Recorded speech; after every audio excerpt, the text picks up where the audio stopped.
जनाब और मैडम के व्लॉग में कुछ ऐसा स्पेशल हुआ जो आपसे डिस्कस करना बहुत जरूरी था। पहले तो 2 दिन तक हम व्लॉग नहीं डाल सके, उसके लिए सॉरी, क्योंकि जब ईद होती है ना तो फिर कुछ और नहीं हो पाता है। उम्मीद करते हैं आप सब लोगों की भी ईद बहुत अच्छी गुजरी होगी। तो चलिए अब जब वापस आ चुके हैं तो अब शुरू करते हैं अपना काम। आज की चर्चा में आपका स्वागत है। जो लोग चैनल पहली बार आए तो प्लीज सब्सक्राइब कर लें और बेल आइकन भी दबा दें, जिससे कि आने वाली वीडियो की इन्फॉर्मेशन आपको टाइम से मिल जाए। आप हमारी इंस्टा आईडी पे भी हिट कर सकते हैं। इंस्टा आईडी नीचे दी हुई है। जनाब का व्लॉग है और जनाब के व्लॉग में मैडम गायब है। पहले तो आजकल इनका व्लॉग देखो तो यही समझ में नहीं आता कि किसका व्लॉग है। एक दूसरे के व्लॉग में इतने स्वाइप होते हैं और उसको कंटेंट को एक दूसरे कंटेंट को इस तरह से लेते हैं कि आपको मुश्किल हो जाएगा ये देखना कि एफर्ट किसकी है इसमें। लेकिन यहाँ तो कैसे जनाब के व्लॉग में मैडम नदारत है, और नदारत हैं तो क्यों करके नदारत है, जबकि अफ्तियारी का टाइम होने वाला है, रमजान चल रहे हैं। लेकिन क्यों नदारत है, मैडम के लिए बता नहीं रहे हैं जनाब कुछ भी। मतलब सो कॉल्ड अपने घर के सब्सक्राइबर कि भाई आप लोग हो, आप लोग हमारी फैमिली हो, आपको हम सब चीजें बताते हैं, लेकिन मैडम कहाँ गई हैं ये जनाब बताने को तैयार नहीं है। या फिर उनको इस बात का झिझक है कि अगर वो ये बताएंगे कि वो कहाँ गई हैं तो डेफिनेटली उनको ट्रोल किया जाएगा या फिर पूछा जाएगा ऐसा क्यों है। तो अब जब सब बातें खुली गई हैं तो हम भी बता देते हैं कि मैडम गई हैं अपना ट्रीटमेंट लेने के लिए, अपना हेयर स्पा कराने के लिए, हेयर ट्रीटमेंट लेने के लिए। उनके बालों में जरूर उनकी कोई दिक्कत हो रही है। वैसे तो मैडम का भी अब सर गंजा होने लगा है, उस पर भी कई जगह बाल गायब हो गए हैं। ईद से पहले ट्रीटमेंट लेने गई हैं, भाई कोई बात नहीं है, ईद से पहले सब लोग करते हैं, अपना ट्रीटमेंट लेते हैं, अपने मतलब घर को सुधारते हैं, अपने आप को सुधारते हैं, अपने कपड़ों को बनाते हैं, लोगों के कपड़े बनाते हैं, और जितनी तैयारी होती है फितरा ज़कात जो भी रह गया है उस सबको पूरा करते हैं। तो जब अब चांद रात आने वाली है तो डेफिनेटली आपको ये सारी चीजें कर लेनी चाहिए। तो मैडम भी अगर वहां गई हैं तो इसमें कोई ऐसी बात नहीं है। पर प्रॉब्लम वाली बात तो ये है कि घर के अंदर अफ्तियार है, उसके बाद में भी मैडम जो है उसी वक्त पर गई हैं। अब आप सब लोग जो रमजान रखते हैं, जो मेरी बहनें हैं, वो अपने आप को रिलेट करके बताएंगी कि जब रमजान खत्म हो रहे होते हैं और ईद पास आने वाली होती है, क्या वास्तव में आपके पास इतना वक्त होता है कि आप वो भी अफ्तियार के टाइम पे आप अकेले अकेले बाहर चले जाओ, जबकि आपके ऊपर फैमिली की पूरी जिम्मेदारी है। तो उस जिम्मेदारी से आप कैसे भाग सकते हो? आप कुछ भी काम करेंगे अफ्तियार से पहले करेंगे, अफ्तियार के बाद में करेंगे। वो बात दूसरी है कि अगर पूरी फैमिली के साथ में शॉपिंग पे या किसी काम के लिए आप बाहर निकले हैं तो वो बात अलग है। लेकिन अगर पूरी फैमिली घर पर है तो जो घर की जो मेन लेडी है वो बाहर कैसे जा सकती थी? भाई वो तो बाहर जा रही थी, मास्टर शेफ कर रही थी, लेकिन जनाब ने तो उनको बुलाया सिटी मार के, आ जाओ इधर। अब तो इधर ज्यादा फायदा है क्योंकि रमजान आ रहे हैं, रमजान आ रहे हैं तो रोज व्लॉग जाएगा, तुम्हारा भी व्लॉग जाएगा, मेरा भी व्लॉग जाएगा, तुम्हें वहां क्या मिलेगा? और वैसे भी अब तुम जो ब्लैक एप्रिन में कहाँ तक जाओगी। अब मैडम ने फटाफट अपना फिल्मी दिमाग यूज किया और हाथ में बांध लिया बैंड। जैसा कि आपने फिल्मों में देखा होगा, कहीं पर भी जो घाव लग जाता है और उसके बाद में पट्टियां बनती हैं, उसमें खून टपक रहा होता है, तो वो तो सब मैडम एक्सपर्ट हैं। तो मैडम ने चलाया चक्कर और आ गई बाहर, क्योंकि अगर मैडम बाहर होती तो जनाब के रोजे नहीं हो पाते। जनाब कहाँ से सहरी खाते, कहाँ से अफ्तियार करते, कहाँ से व्लॉग बनते और कहाँ से उनका कंटेंट आता। तो डेफिनेटली जो मेरी बहनें देख रही हैं वो इस बात को समझ गई होंगी कि ये सिर्फ और सिर्फ अपनी रिस्पॉन्सिबिलिटी से भागना है। ये जो एक आदर्श बहू का जो किरदार निभाती हैं घर के अंदर, एक डोरमेट वाला किरदार निभाती हैं, ये उससे भागना है। हालांकि घर में रहकर भी वो बहुत ज्यादा कुछ करती नहीं है, लेकिन आपकी जिम्मेदारी तो है ना, आप वहां अपने प्रेजेंस तो दिखाते हो कि हाँ मैं मास्टर ऑफ होम, मैं ही सारी चीजें संभालती हूँ, मेरे इर्द गिर्द ही पूरा घर चलता है। लेकिन जनाब को तो शर्म आई, जनाब ने नहीं बताया, जबकि मैडम ने अपने व्लॉग में साफ साफ बता दिया। और भाई ये क्या सुन रहे हैं हम, मैडम ने रोजा रखा है? वाह, मैडम भी अब रोजा रखने लगी हैं। प्लीज कमेंट करके आप लोग बताइएगा कि आप लोगों में से कितनों को विश्वास हो रहा है कि मैडम ने जो ड्रामा किया है रोजा रखने का, ये वास्तव में मैडम ने रोजा रखा है या मैडम कभी रोजा रखती हैं। मैं पक्का कह रहा हूं कि ना तो मैडम को रोजा रखने की नीयत आती होगी, ना ही रोजा खोलने की नीयत आती होगी। मैं क्यों ऐसा कह रहा हूं आप समझने की कोशिश कीजिए। जिस लेडी ने शादी के बाद में अपना नाम तक नहीं बदला है, आज तक एक नमाज नहीं पढ़ी है, इवन देन वो जो दिखाने के लिए करते हैं ना, फिल्मी अंदाज में करते हैं, वो तक भी नहीं किया है, आप कैसे विश्वास कर सकते हैं कि वो लेडी जो है इस समय रोजा रखती होगी? आप बताइए, इसने नाम क्यों बदला था? क्यों इसलिए बदला था क्योंकि मुसलमानों में शादी नहीं हो सकती अगर आप गैर, मतलब कि अगर किसी और जाति में अगर आप शादी करना चाहते हैं तो वो शादी नहीं हो सकती। इसलिए उसको कन्वर्ट किया गया, यानी दिखाया गया कि मैडम ने इस्लाम कबूल कर लिया है और उनका नाम रख दिया गया फैजा। और इस तरह से शादी हुई क्योंकि ये इनकी शर्त भी थी। और मैडम को क्यों करके प्रॉब्लम हो सकती थी? मैडम तो ये काम पहले भी कर चुकी थी, पहले भी अपना धर्म छोड़ के एक दूसरे धर्म में शादी कर चुकी थी, तो अब दोबारा करनी पड़ी तो क्या प्रॉब्लम है? अब तो मैं एक्सपर्ट हो गई हूँ। लेकिन मैडम और जनाब ये सबको पता है, बहुत अच्छी तरह पता है कि ये कन्वर्जन सिर्फ और सिर्फ शादी के लिए था, इसके अलावा कुछ भी नहीं है। ऐसे बहुत सारे रिलेशन हैं कि जिन्होंने शादी करी है और अपना अपना धर्म बनाए रखा है, लेकिन यहाँ तो आपको सारे व्लॉग्स में देखकर आपको लगेगा कि मैडम ने तो कन्वर्ट कर लिया है, क्योंकि मैडम अब सारी चीजें वो ही करने लगती हैं, वही सब 3 लफ्ज जो है ना वो बोलने लगती हैं, अपने बच्चे से भी बात करती हैं और अम्मी और ये सब कहलवाना पसंद करती हैं। लेकिन इसके बाद में भी कभी भी आप देख लीजिए, कभी भी मैडम ना तो कुरान खानी हो रही है तो मैडम के हाथ में कभी कोई किताब नहीं होगी, यानी कोई वो सिपारा नहीं पढ़ रही होंगी, यानी कि वो पढ़ी ही नहीं है,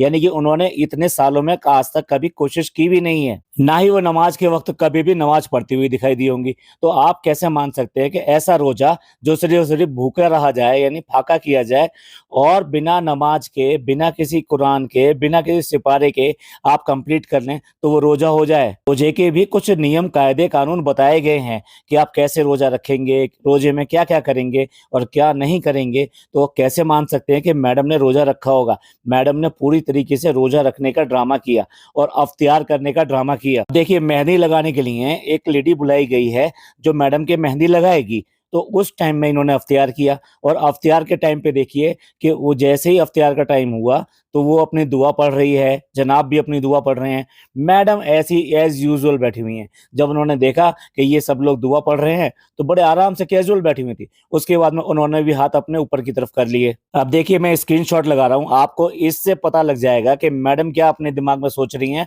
और वो बाकी सब लोग जो दुआ कर रहे हैं उस टाइम पर। और इसके बाद में जब मैडम ट्रीटमेंट के लिए गई थी और ट्रीटमेंट के बाद में जब उन्होंने रोजा अख्तियार किया है, क्या आपने किसी ने देखा उनको दुआ करते हुए? मतलब आप सब चीज दिखाते हो, आपने वहां पे एक एक खाना दिखा दिया कि इतनी सारी चीजों के साथ में हम यहाँ अफ्तियार कर रहे हैं, लेकिन मैडम को दुआ मांगते हुए नहीं दिखाया। मैडम सही तरह से रोजा रखती होती तो सारी चीजें पूरी करती, उन्हें पता होता कि इस समय क्या करना होता है। अब देखिए, मैडम की मैं अफ्तियारी दिखाता हूँ, ये स्क्रीनशॉट लगाया है, आप देख लीजिए, ये सारा सारा आपको कहीं से भी अफ्तियारी नजर आती है? ये फैसला मैं आपके ऊपर छोड़ता हूँ कि अब आप बताएंगे कि मैडम ने वास्तव में रोजा रखा है या रोजा रखने का सिर्फ और सिर्फ ड्रामा किया है। जब मैडम ने अपना ट्रीटमेंट वगैरह दिखाया है तो मैं भी यहाँ पे कुछ स्क्रीनशॉट लगा रहा हूँ। इन स्क्रीनशॉट को देखकर आपको लग जाएगा कि मैडम अपने घर के अंदर जो व्लॉग बनाती हैं, इतनी हैवी लाइट के साथ बनाती हैं, आंखों पर कितने सारे डार्क सर्किल हैं, किस तरह का चेहरा हो गया है, ये आपको दिखाई दे जाएगा इसमें। अब इसके बाद में एक और स्क्रीनशॉट लगा रहा हूँ मैं। मैडम ने जो अपना ड्रीम हाउस बनाया है ना 5 BHK का, इसमें पीछे देखिए मैडम के एक दरवाजा सा दिखाई दे रहा है। ये दरवाजा नहीं है, ये इनकी गैलरी है, जिससे ये अपने बाकी जो बेडरूम्स वगैरह हैं, जितने रूम्स हैं, जो ये ओनली ड्राइंग रूम दिखाते हैं। अब आप ही देख लीजिए, मतलब ये किस तरह का डिजाइनिंग इनके घर की है, आज तक दिखाया नहीं इन्होंने। लेकिन ये रेलवे कंपार्टमेंट में जो गैलरी बनी होती है जो फर्स्ट क्लास वगैरह में, उससे ज्यादा बिल्कुल भी नहीं है। ये मैडम का ड्रीम हाउस। तो चलिए, हमारे हिसाब से तो मैडम की ये हिपोक्रेसी थी कि जिस तरह से इफ्तियार के टाइम पे वो घर पे ना होकर अपने ट्रीटमेंट वगैरह लेने गई थी और दिखा उन्होंने रोजा रखा है और इफ्तियार की है। अब क्योंकि मैडम नहीं है और इफ्तियार घर पे होना है, तो अब रेसिपी बनाने की जिम्मेदारी किस पे आई? जनाब पर आई। तो जनाब ने एक डिश तैयार करी और वो था मैंगो कुल्फी, जो ऐसी नायाब डिश थी कि उनको उनके हिसाब से बनी ही नहीं थी। मतलब उनके घर में ये पहली बार बन रही थी, जबकि अपने घर के लोगों को कितना जानते हैं ये ऑलरेडी पिज्जा ट्राई कर चुकी थी और काफी सारी इसमें मेहनत लगती है। तो आखिरकार जनाब के तो बस की है नहीं, सिर्फ और सिर्फ बतियाना है उन्होंने। और मैडम का भी तो रिचुअल पूरा करना है कि अगर व्लॉग शूट हो रहा है तो एक रेसिपी तो शूट होनी होनी है। तो अब जनाब ने ये सब काम करना भी शुरू कर दिया। जनाब, डायपर चेंज करना कब शुरू करोगे? कब तक मैडम के पीछे लगे रहोगे? कब तक मैडम ही बिलिंग करती रहेंगी? कब तक मैडम ही जो अरेंजमेंट करेंगी तुम्हारे टूर का, तुम्हारी जिंदगी का, तुम्हारे शो का, तुम्हारे काम का? तो ये आदमी ना वाकई में, मतलब ऐसा लगता है कि मतलब इसको सब कुछ चीजें थाली में मिल गई हैं। मैडम को क्या फंसा लिया, सारी चीजें इसको एक साथ मिल गई।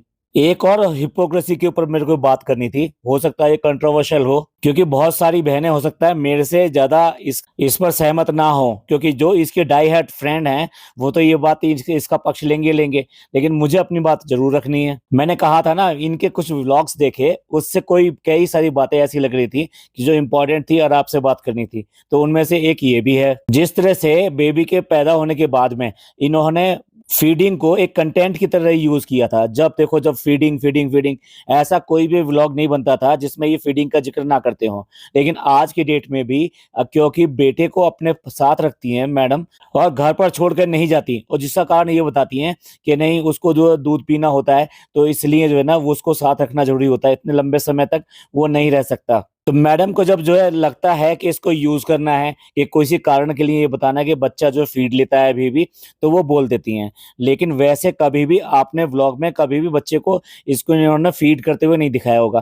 भाई फीड करना पहले नहीं दिखाया था क्या? जब ये छोटा था तो कितनी बार मैडम जो है गाड़ी में फीड करा रही हैं, और मॉल में गई हैं तो फीड करा रही हैं, घर पर फीड करा रही हैं। और ना ही बच्चा तो बच्चा है, बच्चे ने कभी ऐसा नहीं है कि व्लॉग के बीच में इनसे दूध मांगा हो, या फिर वो क्रैंकी हुआ हो कि उसको भूखा है। अब आप ही देखिए, उसको फीड फीड मतलब ये कि ओरली फीड कराना, वो तो सब दिखाती रहती हैं, पर जो फीड कराने वाली बात होती है वो कभी नहीं दिखाती। बच्चा क्रैंकी हो जाता है सोने के लिए, बच्चा अपने ब्रूम ब्रूम के लिए क्रैंकी हो जाता है कि नहीं मुझे ब्रूम ब्रूम पे जाना है। यहाँ तक कि इनका बच्चा तो इतना भी समझदार हो गया कि 5 स्टार होटल में जाना है, ये भी उन्हें बता देता है। तो ऐसा कैसे हो सकता है कि ये बच्चे को फीड कराते हुए कभी भी बात भी ना करें? मैं ये नहीं कहता कि दिखाएं, कितनी बार ये जो अपनी नैनी के यहाँ पे पड़ा रहता है, और नैनी कभी भी लेकर ये नहीं आई कि नहीं अब इसको जो दूध पिला दो और या इसको फीड करा दो, अब ये थोड़ा सा इसका टाइम हो गया है, या फिर ये रो रहा था या ये मांग रहा था, ऐसा कभी भी नहीं दिखाते। देखिए ये काफी हद तक पर्सनल मामला है, लेकिन फिर भी ये व्लॉग में हर चीज दिखाते हैं। तो जब ये उसको हथियार की तरह यूज करते हैं कि नहीं हमने बच्चे को इसलिए नहीं घर पे छोड़ा क्योंकि ऐसा था, तो फिर आप ये कहीं पर भी इनके व्लॉग में ये चीजें क्यों नहीं दिखाई देती? हर चीज को ये अपने तरीके से यूज करते हैं और दिखते हैं कि गलत कह रहे हैं। आपको क्या लगता है? प्लीज कमेंट करके जरूर बताइएगा। अच्छा, पिज़्ज़ा की भी अलग ही ट्रेजेडी है। कभी भी उसको जो सेपरेट कर दिया जाता है और कभी भी उसको इंक्लूड कर लिया जाता है। जैसे जनाब और मैडम ने उसको बिल्कुल एक्सक्लूड किया हुआ था। इग्नोर करते थे, उसका बिल्कुल केयर नहीं करते, ना ही उसकी तरफ ध्यान देते, ना उसकी तरफ कुछ और करना है, स्पेशल करना है। लेकिन कहाँ, जब मैडम के कपड़ों को प्रेस कराना हो तो पिज़्ज़ा याद आ जाती है, जब कोई डिश बनानी हो तो पिज़्ज़ा याद आ जाती है, और जनाब को भी वही याद आती है, चाहे उन्हें पूरी बनानी हो या मैंगो रस बनाना हो, या फिर अब मैंगो कुल्फी बनानी है तब भी पिज़्ज़ा ही याद आई है। देखो दोनों बहन भाई इस मामले में बहुत स्मार्ट हैं। इन बच्चों को यूज़ करते हैं। वो नान को यूज़ कर रहा है तो इस तरीके से पिज़्ज़ा को यूज़ करती है डब्बा, और आज दोनों के दोनों यूज़ कर रहे हैं उसको। खास तौर से इस बच्ची की यानी कि पिज़्ज़ा की बड़ी ट्रेजेडी है। वो दोनों तरफ और सिर्फ गुलाम ही गुलाम है, नौकर ही नौकर है। एक फैमिली मेंबर का दर्जा उसको प्रॉपर तरीके से मिलता नहीं है। अब आप भी देख लीजिए, मेहंदी लगाने के लिए मैडम अपने घर पे बुला सकती हैं, और मैडम लगवाएंगी मेहंदी, और कौन लगाएगी? मैडम की प्यारी वाली अम्मी लगवाएंगी, खाला लगवाएंगी, लेकिन पिज़्ज़ा को मेहंदी नहीं लगेगी। और जो डब्बा है, डब्बा को तो बिल्कुल मेहंदी नहीं लगेगी। हर रिश्ते को अपने तरीके से बाँट-बाँट के यूज़ कर रहे हैं। आज की डेट में एक फैमिली एक साथ-साथ है, नहीं है। हम ये बार-बार इसलिए कहते हैं कि जो खुद अपने घर को एक साथ नहीं रख सके, वो दूसरों को शिक्षा कैसे दे सकते हैं? लेक्चर देने इतना लंबा-लंबा आ जाते हैं कि किस तरह से फैमिली की वैल्यूज़ होती हैं, कितना हम लोग एक-दूसरे का ख़्याल रखते हैं, एक-दूसरे का ख़्याल नहीं रखते, एक-दूसरे के साथ में शतरंज की बाजियाँ खेलते हैं ये। एक चाल इधर से तो उधर से ढाई चाल की कदम वाली घोड़े की चाल आती है और मात देने की कोशिश करती है। आखिरकार कुछ भी सही, मैडम को कम से कम ब्लैक पैच का ध्यान आ गया। अपना ट्रीटमेंट कराने गई हैं, तो मैडम ने अपनी मम्मी का भी ट्रीटमेंट करा दिया। वो भी अपने हेयर डाई कर रही थी। असल में क्या है, मैडम अगर बाहर जाएँ, तो बच्चे को सँभालेगा कौन? बच्चे को रखेगा कौन? और इतने घंटे बच्चे को कौन रखेगा? इसलिए मैडम को ले जाना ज़रूरी है। लेकिन चलिए, इसी बहाने से ही ब्लैक पैच का ध्यान तो आया मैडम को। मैडम की मदर की एज लगभग 70 के आस-पास हो गई हैं, और आज की डेट में वो फिर भी कितना एफर्ट करती है इनके लिए। पूरी तरीके से इन्होंने ये कहना चाहिए कि बच्चे को पाल दिया। लेकिन उसके बाद में भी पिछले इस 2 साल के अंदर जब से बच्चा पैदा हुआ है, तब से इन्होंने ब्लैक पैच कहने में कोई कसर नहीं छोड़ी। एक नहीं, दो इंटरव्यू में इन्होंने ब्लैक पैच कहा है। और जब लोगों ने इतना सारा ट्रोल किया तो ब्लैक पैच का मतलब समझाने आ गई, नहीं नहीं मेरा मतलब ये नहीं था, मेरा मतलब वो नहीं था। अरे भाई तुमने अपने माँ बाप के लिए कहा तो। चलिए जनाब का एक और कंटेंट के लिए बात करते हैं। जनाब जाते हैं as a ritual Mohammed Ali road. और क्यों जाते हैं? क्योंकि रमजान में उन्हें वहां जाना अच्छा लगता है, प्लस वहां से वो चूड़ियां लेकर आते हैं मैडम के लिए। लेकिन भाई इस बार जो चूड़ियां आई हैं उनका साइज गलत आ गया। मतलब ये अपने आप में बिल्कुल अजीब नहीं है? जो मैडम इतने सालों से चूड़ियां पहन रही हैं और जनाब इतने सालों से ला रहे हैं, उन्हें आज तक इसका साइज नहीं पता।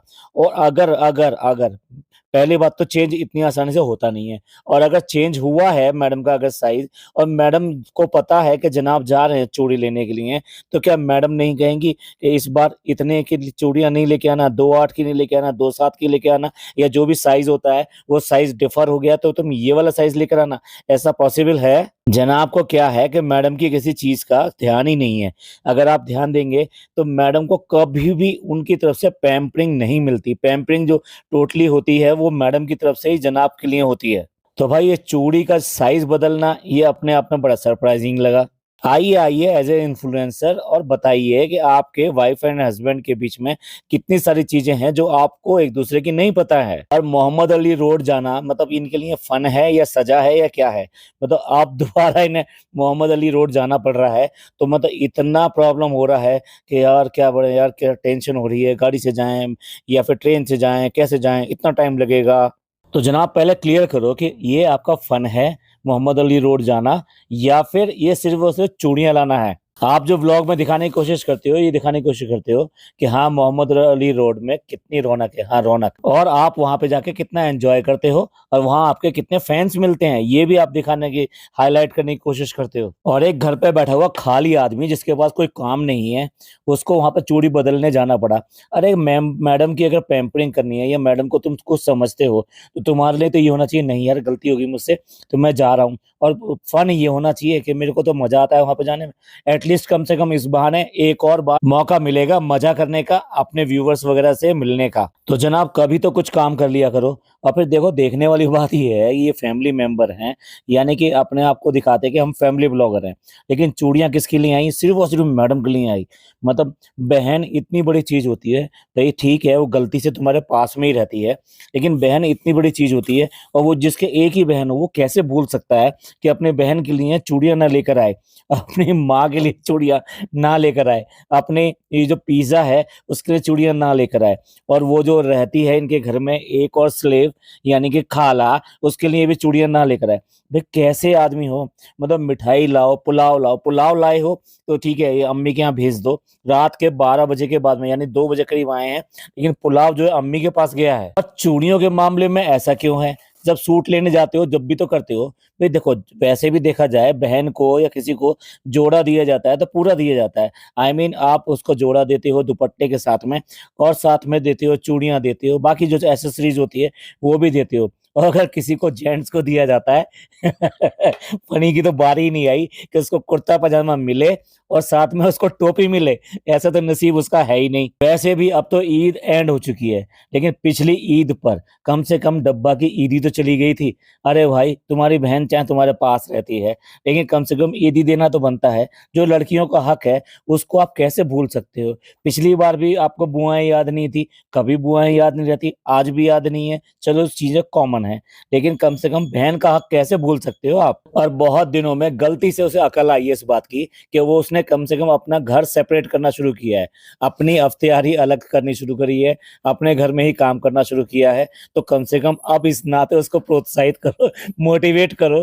कि बहन अब तू अलग हो गई है, तो कम से कम हम तेरी ईदी वगैरह हम तेरे को भेज देते हैं। तो चलिए ये कुछ खास पॉइंट थे जो मैडम और जनाब के व्लॉग से निकल कर आए थे, तो आपके सामने रखे। आपका इस सब के बारे में क्या कहना है? क्या डब्बा वाकई में सेपरेट हो गई है, या अभी भी इसी तरीके से मूंग दलेगी इनकी छाती पर? फैमिली फैमिली जो दिखाते हैं ये सिर्फ फैमिली फैमिली ही है। और मैडम ने जो रोजा रखा है, क्या आपको वाकई में लगता है कि इन्होंने रोजा रखा है? चलिए और भी जो बहुत सारे पॉइंट बताए हैं तो उनके ऊपर आप अपने कमेंट जरूर कीजिएगा। मिलते हैं अगले पॉडकास्ट में। ये पॉडकास्ट आपको अच्छा लगा हो तो प्लीज लाइक कीजिए, सब्सक्राइब कीजिए, शेयर कीजिए। थैंक यू, धन्यवाद, शुक्रिया।